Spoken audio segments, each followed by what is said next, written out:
Hello everyone, it's Sabine Davis here from the Montessori Notebook, and I'm here in Amsterdam in my classroom, and people were asking me over on Instagram for a tour, so I thought that a very fun way that you could ask questions while I show you around is to do a Facebook Live. So here we are in Amsterdam, and we'll start the tour over here in our kitchen area. So you can see this is where the toddlers prepare their snacks, and I'll come and show you a closer look. This is where they prepare crackers. You can see that there's a box which contains some crackers for them to spread, and then there's an olive oil, margarine and a sunflower dip that they can spread. And then this is where they cut bananas. So I've made just a tiny little cut at the top of here so they can have success while they're peeling. This is our apple peeling and cutting exercise, and this is where they can make their own orange juice. And then the bin is here so they can put the skins and the peels in there, and the dirty wash which has been used this morning. It's all ready for the next class. You can see where they can collect their own fruit.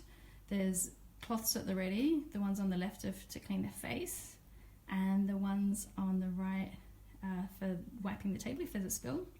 And then this is where they set the table. There's glasses, cutlery, a jug to pour themselves some water, a bowl, and then the little placemats, which are a good guide for where everything goes. And then just to the right of that is an area where they can pack away their dirty dishes so that the older children choose to wash them up. And if I just pull back, you can get an overview of this nice snack area. We've got some plants and greenery. It softens the space, and artwork that they can look at. So they spend a lot of time in this area. They love being able to make their snack by themselves. And there's a social component of sitting with others, and thank you, as well as being able to prepare the snack and get those skills as well, building on, maybe they need some help to start with, like pressing the orange juice, and then gradually they take over more and more steps themselves. So you can also see our parent library, because these classes are actually run with parents in the classroom so that they also learn more about Montessori, the Montessori environment. Then this backs onto the washing up area, which you can see here, and it shows how simple it can be. I've been running these classes for 9 years, and I have a washing up table that is just a shelf with 2 buckets on top and a washing up brush and all the things below for them to fetch the water, the aprons and things. So in the background you can see our music and movement area, our lovely climbing wall, and the stairs where the younger children practice climbing, and then a cozy cube. Now the cozy cube is not specifically Montessori, but it's a lovely space where children can go when they want to just take some downtime. It can be a space where children play together, and there's little holes in the top, for example, and in the side. So it's fun to see them exploring this space at different ages. The babies are just learning to climb in. The toddlers are learning to climb up inside, into the ledge inside. I can kind of see in there. I'll go right in. And hello. There's no one in there, of course. It's between class. And then the older children maybe start using it so you can buy coffee from them and things like this. And then down here is our music shelf, where I rotate musical instruments from time to time, musical instrument puzzle. And Mars says, how exciting to see your beautiful, iconic classroom. Oh, thank you. Yeah, I should have done this earlier. It's so fun. And if you've got any questions, you're welcome to ask, because Facebook Live shows me questions as it comes up. Over here, this is, of course, iconic in Montessori classrooms, is the cleaning materials, where children can get a cloth and things. We had a very wet morning. You can see the laundry basket is full of wet cloths. And this is the window cleaning activity, and I just noticed that I didn't put this back. So now there's also the squidgy for when they want to clean the windows. We don't have any big windows, but we use these panels on the classroom doors. And then one of the favorite spots to rest is this hanging swing, which is just an IKEA swing. So you can have them in your own spaces. We don't use it for swinging, but just for resting. So I have a sign on the wall, and we can always point to that and say, this is a space for resting. Then this is the farm, where children enjoy learning the names of the animals, and I thought this was really funny. When I was packing away today, I found that one of the children left a little friend sitting in the window at the top here. I'll use that. Hello, cock-a-doodle-doo. Okay, so this is now our practical life area. In addition to the snack area, we have here the hand washing, and again, it doesn't have to be complicated. I have a soap dish, and we've run out of towels for drying hands. That's okay. That's life as well. A mirror so they can wash, look at themselves while they're washing their hands. A bowl and a little jug, and then on the right is hanging a hand mitt where they can dry the table. Hi Marie, nice to see you. And over here we have our nose blowing activity and self-care. There's a little area where they can take their own tissue. Conway says, I can't keep watching now, will be available later. Yes, I believe that Facebook Live gets saved, so you're welcome to come back and watch later. Yeah. I'll also add it to YouTube so people can come back anytime. It's so funny, Marie's asking if her daughter can turn 1 or 2 again so she can come back. I know, it was so much fun. And now she's at her bigger school. That's also nice. So there's a little bin underneath so that they can blow their nose and pack away. Hi Jenny. All my old friends from classes are joining us. Super fun. This is my new space, Jenny. You've never seen this one. Well, it's not new anymore. It's 2 years old already.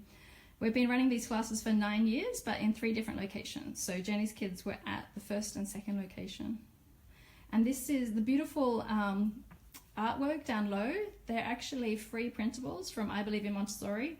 And I just put them into some photo frames and they look like gorgeous artwork at the child's height. And then we have the flower arranging activity and a watering can for taking care of the plants, and then a transfer activity as well. Thank you, Joanna. She says it's beautiful. It's a great inspiration. And then we're really lucky when we moved into this space, there was a low sink already at the child's height. And we actually made a slight adjustment so that the tap is a tap where the water automatically cuts off so that they don't waste the water. And of course, a little towel at the ready to dry their hands. Jenny says, hello, I'm with Mia. I want to rewind so we can come back, but then you don't have... I'm not sure, Jenny. But yeah, you can come back, I think, anytime. Celine says, thanks for the tour. Just love the place. Thank you.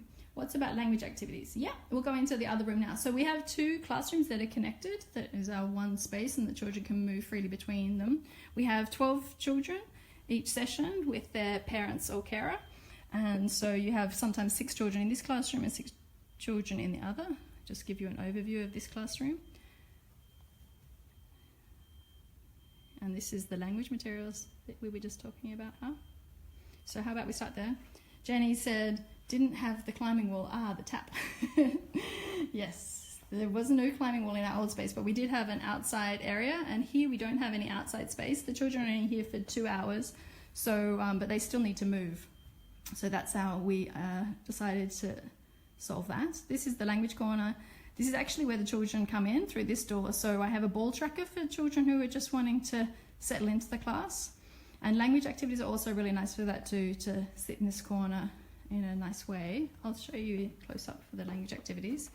With toddler activities for language, we start with the easiest. So on the top shelf is just objects, and then we move to objects with matching cards on the bottom shelf. And then this is the objects with similar cards, and then just cards. And Mars asks, sorry, I didn't quite catch it. 12 children plus the parents are in the classroom during class as well. Yes, exactly, Mars. Yeah. So, and Jay says, oh, you're tagging them. Okay. No problem. If you've got a question, Jay, just let us know. Then, so with all the language activities, this is basically for building their child's vocabulary. So in the top one here, we have, for example, things that they might like to take camping or bushwalking. So you have like a magnifying glass and a torch, a little bag and a map. Petra says, very nice. Best regards from Slovenia. Very nice to see you. Thanks, Petra. And then down here, for example, this is the insects. I'm going to do this one-handed. I'm going to try and show you what's inside a basket. This is a mat. I'm going to roll it out. Obviously, I'd be doing this with 2 hands. And a lesson is never so formal because a child's interacting with it. Sometimes they pick up 2, sometimes they put them in the mouth, but I'm giving them the language. So I'd name each one Dragonfly. And I'd be feeling around them, offering them to have a look too. fly, grasshopper. It says, looks wonderful. I've signed up for spring term for my baby daughter. Hope to get to be part of your wonderful class. Oh, thanks, Amna. We hope so too. So I'll just do these 3. And then there's like a matching card where I've actually taken a photo so it's exactly the same. And I could ask them, can you find a dragonfly that's the same as the picture? Look, it's a match. And look, it's a picture of a grasshopper. Can you find the grasshopper? And I can put it on. So I'll give you, it gives you an idea of what's inside the baskets. I'll have a look at others. Actually, maybe all the kids are napping now. That's nice. Mala says that those are beautiful large insect models. I have a funny story about that. When I first ordered them, I ordered them online. And when they arrived, I wasn't expecting them to be so large, but they've turned out to be brilliant because the children can see all the details and they're not at all worried about them. And then there's the language cards at the bottom. So then around here, I hope I'm not making you dizzy. This is where they walk in, and there's a lot of eye-hand coordination activities. Some of our favorites, like down the bottom, are these nuts and bolts activities. So there's holes where they can grade the nuts and bolts from biggest to smallest, and this lovely screwing activity is always really popular. Stretching elastic bands across pegs. And our dressing frames. These are for some of our younger toddlers, some of the posting activities and threading, and stereognostic bags. So a stereognostic bag is like a mystery bag, and you are starting to get them to, I'm going to try and do this one-handed, to work out what's inside a bag without seeing. So there's only a very small hole for them to put their hand in, and I can feel and say, oh, it feels like a wheelbarrow. Look, it's a wheelbarrow. Oh, can you see the wheelbarrow? Not very good to do one-handed. And I could take all of the objects out, and then I can ask them to put their hand in. Can you feel the wheelbarrow? And it's just like we put our hands in our bag and can feel for our keys. They can start to develop that stereognostic sense. Kathleen says, thank you, Simone, this is wonderful. I will have our team watch this at Crossway Montessori. Oh, you're so sweet. And then over here I have some blocks that were donated to me by a Dutch Montessori teacher. They often have like a block corner in their class. And even though it's not a beginning, middle, and end activity, these are some open play materials. It's a nice place for we've found that the kids relax over here and do some creative building. And if they want to knock down things, it's a nice place for them to come and play. So I have it still organized in a very Montessori way by size without it being a big mess, but still very engaging. And then I actually have the puzzles from the 3 to 6 class for older children who are waiting to move up. And we just use them as puzzles, not actually as the materials for 3 to 6. Then this is our puzzle shelf for the younger children. So it goes from easiest with just 1 peg. Thanks, Jacqueline. She says beautiful. And then there's a peg puzzle. They're starting to learn about indirectly quarters, halves, and wholes, but it's just a puzzle to them. And then a layered puzzle by Chelona, which is really fun.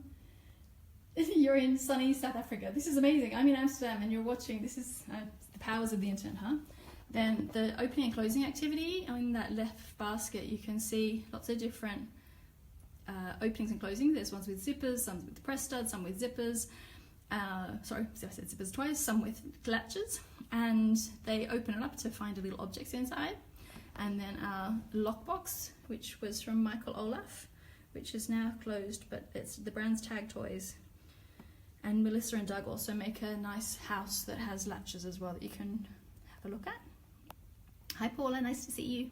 And then Russian doll. This is a new one that we have. It's very cute, just for a change. Sometimes I have the traditional Russian doll. And then over here some more eye-hand coordination activities. Mars is saying, making me miss being in a classroom, definitely. And Jacqueline says, great activities, I'm a professional au pair. And Eda says, hello from Puerto Rico, what a gorgeous environment. Thank you. There's 54 people on this live at the moment. It's amazing. Hello, everyone. Now, on the left is our favorite posting coins activities. Then we have a threading activity where they're starting to learn about numbers as well indirectly by placing 1 green one on the left one, right through to 5 red ones on the right one. So the younger children just put any color on and the older children start to notice the colors. And then we have a sorting activity, which is done with the little pincers there, which is actually like for sugar cubes, I think they actually use them for. And then I have some threading activities. So with a straight stick is really easy for the younger children, and then a smaller shoelace, and then I have a nesting box here, which comes around to our art and craft area. So we have chalk always available, and then this is our painting corner. So you can see they can get paint from the basket, paper from the basket. Hey Megan, hey Simone, repeating because I think you missed my question. I did. What's the parent's role in your environment? Oh, that's a really good question.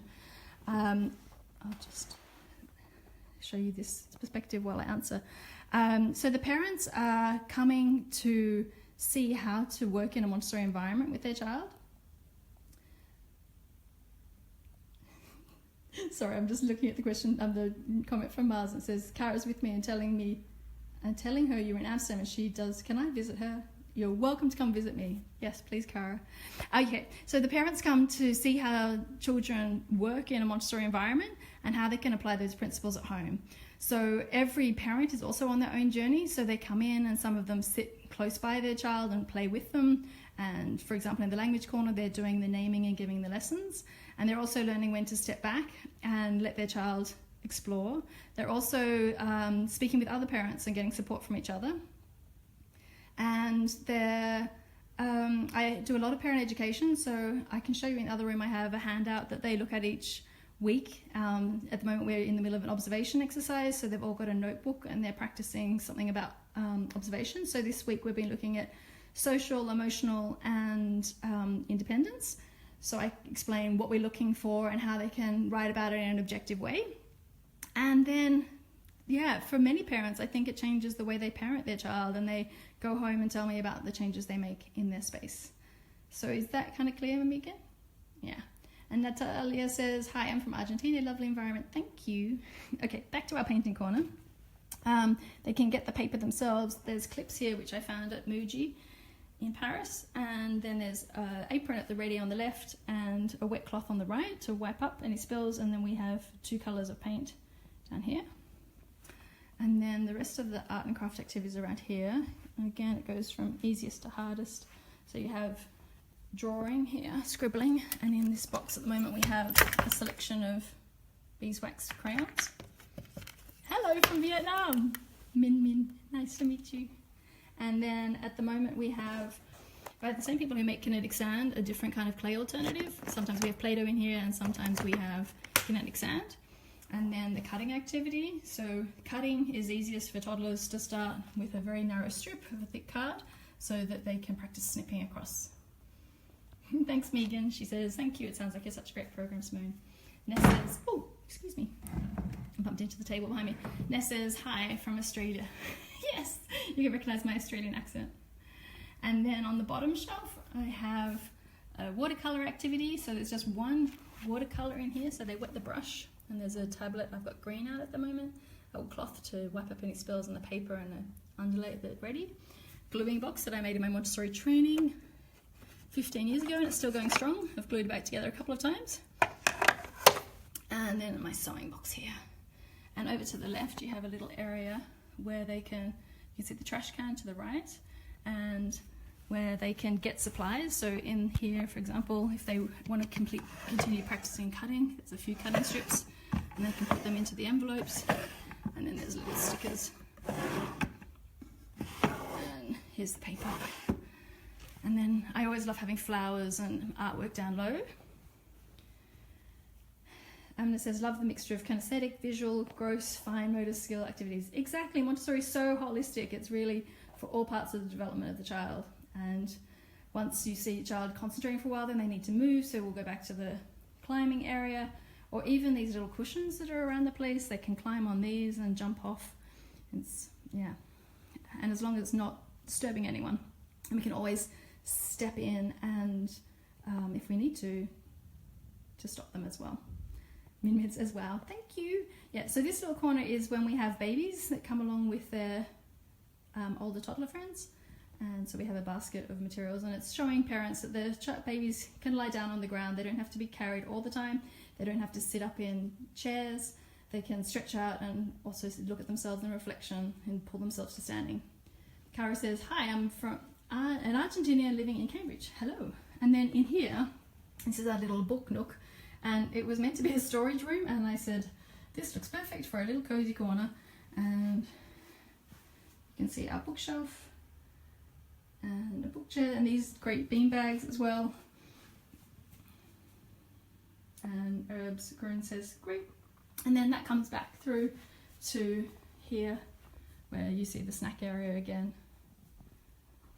And that's our little classroom. Outside we have a cloakroom that's not purpose-built Montessori, but where they can hang up their coats and their shoes. They just have some low chairs, and we have a toilet that's also separate. Celine says, I could spend my day there. Yeah, that's why I thought I'd share with you. I also really like it. And so on here, Megan, this is the handout that I have for the parents. So it kind of gives them some ideas what to look for, as well as I go around and explain it to them as well. And oh yeah, this is fun. This is what I picked up from the printer on Friday, my new book, The Montessori Toddler. Herbs asked how many toddlers are there at the same time. We have 12 toddlers, and their parents and carers also come with them. So if there's any other questions, Mars asks, do you do circle presentations with the children? We have a 2-hour class, and so we do a singing time to end the session, and we never force the children to join the circle. We just start singing. I always start with the circle time kind of song, and it's like the Pied Piper. If you do routine with the children, they come and we sit here on this round mat. I just clear some of the tables a little with them. Mara says, congratulations on the book again. You're welcome. And we do songs in both Dutch and English because we're living in Amsterdam. And then we always end with the rocket ship song and the goodbye song, saying goodbye to all the children. And that's a nice transition for them to leave, although some of them are so sad to leave. That's sometimes the hardest part of the class. All right, thanks everyone for joining me. I hope you enjoyed the little tour. I will post it on Facebook so you can come back to it, as well as on YouTube, so you can find it anytime. And Eb says, I'm looking forward to the book. Yay! I can't wait for you guys to get it. Stephanie said, this is lovely. I'm switching to home education soon, and I believe in the Montessori approach. Yeah, there's definitely so many elements that are great to use at home and for homeschooling. All right, everyone. Bye from Amsterdam.